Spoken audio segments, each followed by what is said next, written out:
మీరు చూస్తున్నారు వైట్ఎన్ న్యూస్. మా ఛానల్ మీకు నచ్చితే లైక్ చేయండి, షేర్ చేయండి, సబ్స్క్రైబ్ అవ్వడం మాత్రం మర్చిపోవద్దు. మన మేడం గారు ఒక ఆడదాని కాకుండా మహిళ కాకుండా మగాడి కన్నా ఎక్కువ కష్టపడే వ్యక్తి. ఈ 5 సంవత్సరాలు ఎన్నో కష్టాలు పడి ఎన్నో మాటలు పడి కూడా కష్టపడి నిలబడి మన ముందుకు వచ్చారు. ఇప్పుడు మనం మేడంని గెలిపించుకుంటే కనుక మనం ఈ కష్టాలన్నీ కూడా ఇంకెవరో చెప్పవసరం లేదు. మేడం గారికి మీ కష్టం ఏంటని తెలుసుకొని తీర్చే మనిషి మన మేడం గారు.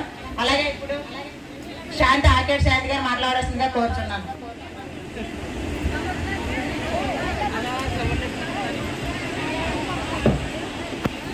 అందరికీ నమస్కారం. ఈరోజు ముఖ్య అతిథిగా చేసిన శ్రీమతి వంగల్పూడి అనితమ్మ గారికి అండ్ పూజా మేడం గారికి స్వాగతం. ఈరోజు మనందరం ఇంకా 2 రోజులు ఎలక్షన్ ఉంది కాబట్టి ఎంతో కష్టపడి ఇన్ని రోజులు చాలా కష్టపడ్డాం. అలాగే ఈ 2 రోజులు కూడా చాలా కష్టపడి మేడం గారికి అండ్ సీఎం రమేష్ గారికి ఎంపీ అభ్యర్థి అత్యధికంగా ఓట్లు వేసి గెలిపించాలని మీ అందరినీ కోరుకుంటున్నాను. పూర్వం ఒక చిన్న కథ చెప్తాను. పూర్వం భస్మాసురుడు అని ఒక రాక్షసుడు ఉండేవాడండి. ఆయన తపస్సు చేస్తూ ఆయన తపస్సు చేసేటప్పుడు దేవతలు రాక్షసులు కూడా ఎంతో సంతోషపడ్డారంట. ఈయన తపస్సు చేస్తున్నారు, ఏదో మా లోక కళ్యాణం గురించి ఏదో కోరుకుంటారు, మంచి చేస్తారని. ఆయన తపస్సు చేసి ఈశ్వరుడితోటి ఒక వరం కోరుకుంటారు. ఏంటంటే నేను ఎక్కడ చెయ్యి వేస్తే అది మొత్తం భస్మం అయిపోవాలని. ఈశ్వరుడు కూడా అలాగే ఏదో లోక కళ్యాణం గురించే కదా అని ఆయనకి వరం ఇస్తారు. ఆయన వరం పొందిన వెంటనే ఆయనకి అహంకారం పెరిగిపోద్ది ఆ భస్మాసురుడికి. వెంటనే ఆయన నా చేతికి నాకు మంచి వచ్చింది వరం, నేను ఏదైనా చేయగలనని అహంకారంతో వస్తూ ఒక రాజుగారికి పెద్ద భవనం ఉంటుంది, దాని మీద చేయేస్తారు. అది భస్మం అయిపోతుంది.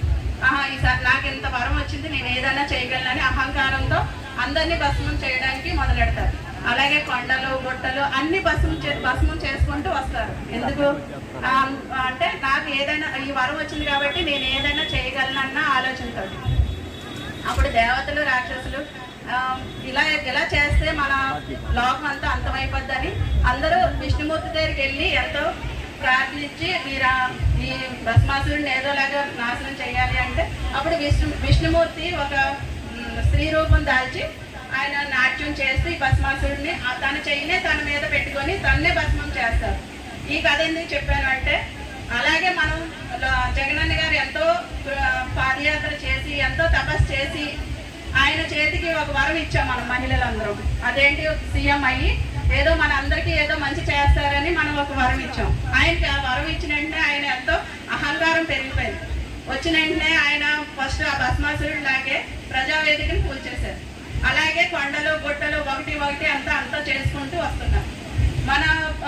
ఇలాగే మన నాయకులు అందరూ కలిసి చంద్రబాబు నాయుడు గారి దగ్గరికి వెళ్ళారు. ఎలాగా విష్ణుమూర్తిని ఎలాగైతే కోరుకున్నారో ఆనాడు రాక్షసులు దేవతలు, అలాగే మనం అందరం చంద్రబాబు నాయుడు దగ్గరికి వెళ్ళి కోరుకున్నాం, మీరు ఉంటేనే కానీ ఇది అంతమయ్యేలా లేదు అని.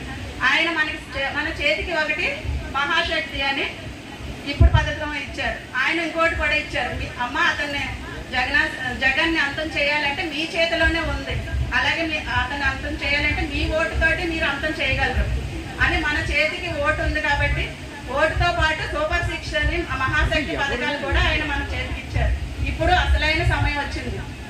మనం మన పిల్లల భవిష్యత్తు బాగుండాలి అంటే మన ఓటు హక్కుని బాగా వినియోగించుకొని ఇక్కడ అనితమ్మ గారిని అలాగే సీఎం రమేష్ గారు ఎంపీ అభ్యర్థి గారికి మంచి ఓటు వేసి అందరు ఓటు వేసి ఎక్కువ మెజారిటీ తెచ్చి ఆ రోజు భస్మాసురుడు ఎలా అయితే తన చేతితో అంతం చేసుకున్నాడో ఈ రోజు మన చేతులతోటి మనం జగన్ అంతం చేయాలని మీ అందరినీ పేరున కోరుతూ ఈ రోజు ఇంత మంచి అవకాశం ఇచ్చిన మీ అందరినీ ఓటు వేసి అనితమ్మ గారిని ఎమ్మెల్యేగా మినిస్టర్గా చేయాలని ప్రార్థిస్తున్నాను. ధన్యవాదాలు.